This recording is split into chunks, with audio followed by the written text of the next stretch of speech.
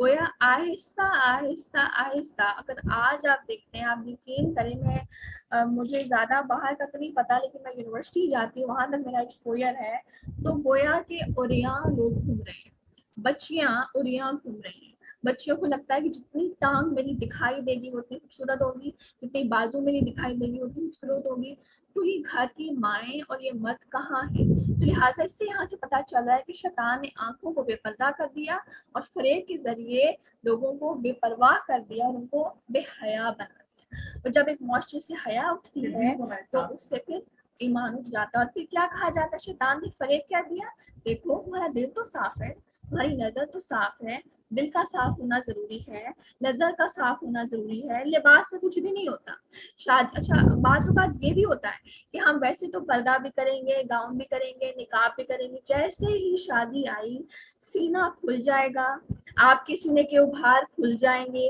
آپ کا دوپٹہ اتر جائے گا، بالوں کے کرلز ڈل جائیں گے، تو وہ سب حیا جو آپ نے چھپا چھپا کر رکھی تھی وہ شادی میں کیسے بے ظاہر ہوگی۔ تو فریب کیا دے گا، شوگر کوٹڈ ریزنس کیا دے گا، یار آج تو شادی ہے، کیا ہو گیا، کیوں اتنی اسٹریمرز بن رہی ہو، سب تمہیں کیا کہیں گے۔ تو لہٰذا آپ سمجھ رہے ہیں کہ شیطان کیسے بے حیا کرتا ہے آپ کو؟ شوگر کوٹڈ ریزنز دے کر، لاجسٹکس دے کر، سلولی اینڈ اسٹڈیلی، آہستہ آہستہ. تو لہٰذا لیکن سطر کو چھپانا بہرحال فطرت کی عمل ہے.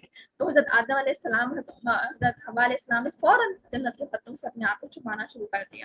تو اللہ تعالیٰ نے کہا کہ اب مجھے بتاؤ، کیا میں نے تم لوگوں کو منع نہیں کیا تھا کہ ان پل کے قریب نہیں جانا؟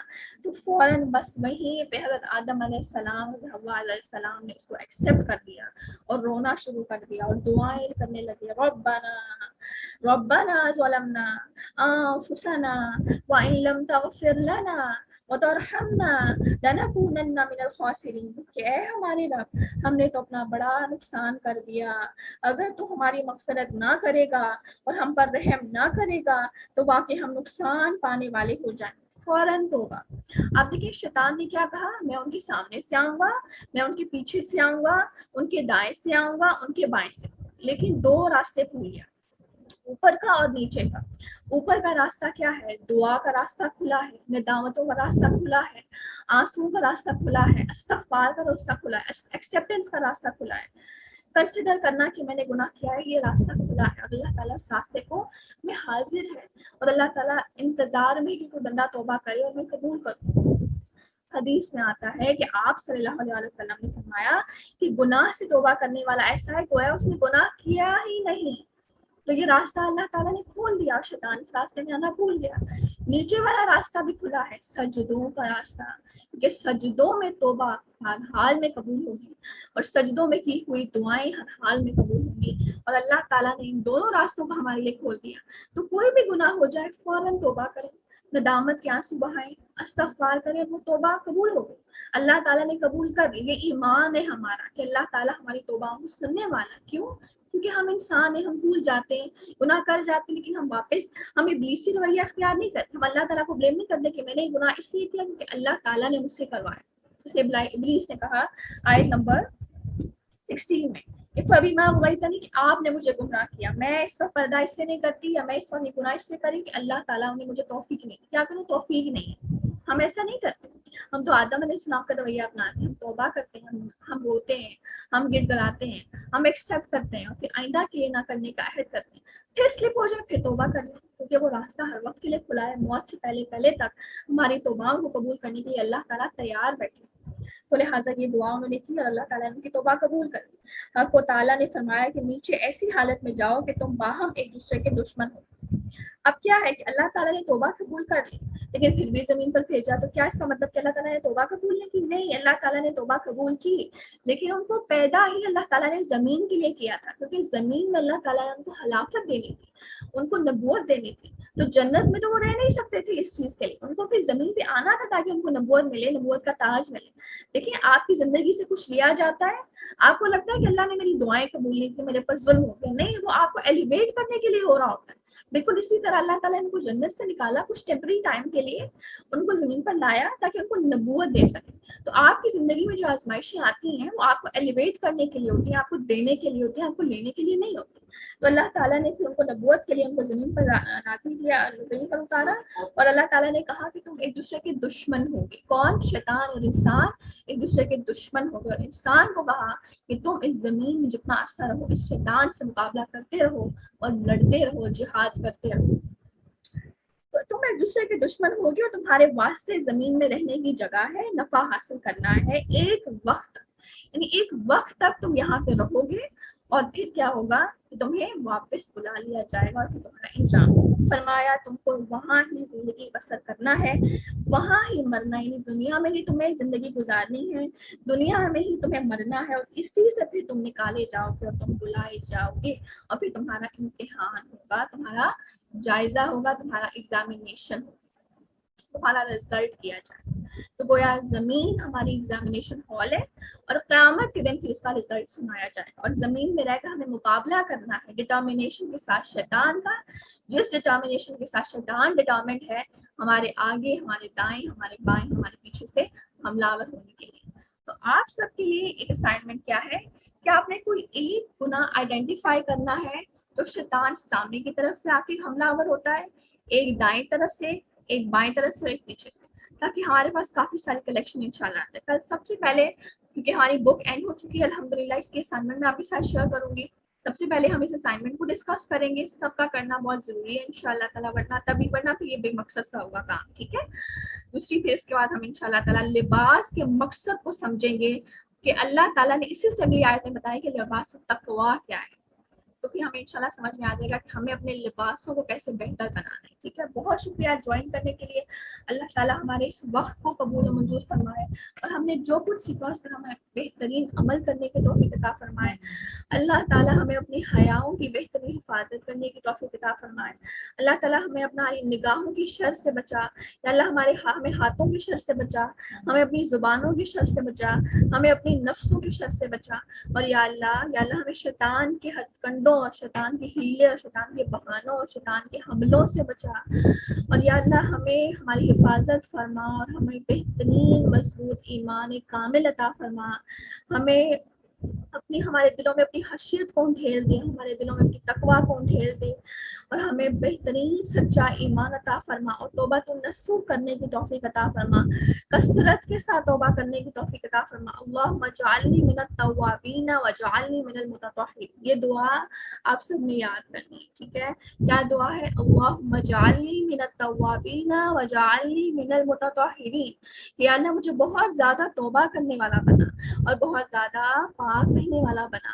اور جب توبہ بہت زیادہ کرتا ہے تو گویا وہ حضرت آدم علیہ السلام کی روش پر چلتا ہے. تو ایک شخص کو اللہ تعالیٰ نے نبی بنا دیا، ایک شخص کو اللہ تعالیٰ نے ملعون بنا دیا. اسٹوری کا کنکلوژن یا کرکس یہ ہے کہ اکڑ سے ایک شخص ملعون بن گیا، اور ایکسیپٹنس اور عاجزی سے ایک شخص جو ہے وہ نبی بن گئے، حضرت آدم علیہ السلام. تو ہمیں انشاءاللہ قبولیت کی طرف جانا ہے، اپنے گناہوں کو ایکسیپٹ کرنا ہے، گناہوں کی تلاش کرنی ہے، ان کو اینالائز کرنا اور ان کے بارے میں کثرت کے ساتھ استغفار کرنی ہے. نبی صلی اللہ علیہ وسلم نے ہمیں طریقہ بتایا کہ دن میں 100 بار استغفر اللہ استغفر اللہ استغفر اللہ. اللہ تعالیٰ ہماری کوششوں کو قبول و منظور فرمائے، اور جو کچھ ہم نے سیکھا سننے سے زیادہ ہمیں ان پر عمل کرنے کی توفیق عطا فرمائے. ربنا ربنا ربنا تقبل منا انك انت السميع العليم انك انت السميع الدعاء. اللهم صل على محمد وعلى ال محمد كما صليت على ابراهيم وعلى ال ابراهيم انك حميد مجيد. اللهم بارك على محمد وعلى ال محمد كما باركت على ابراهيم وعلى ال ابراهيم انك حميد مجيد. ربنا ظلمنا انفسنا وان لم تغفر لنا وترحمنا لنكونن من الخاسرين. کوئی سوال ہو تو آپ چیٹ میں ڈال سکتے ہیں. اس کے علاوہ جو ہے وہ ہم اس کو اینڈ کرتے ہیں. جزاک اللہ خیر. السلام علیکم ورحمۃ اللہ وبرکاتہ. ادروائز آپ یہ پرسنل نمبر پہ بھیج سکتے ہیں. ٹھیک ہے. السلام علیکم ورحمۃ اللہ وبرکاتہ. بہت شکریہ جوائن کرنے کے لیے.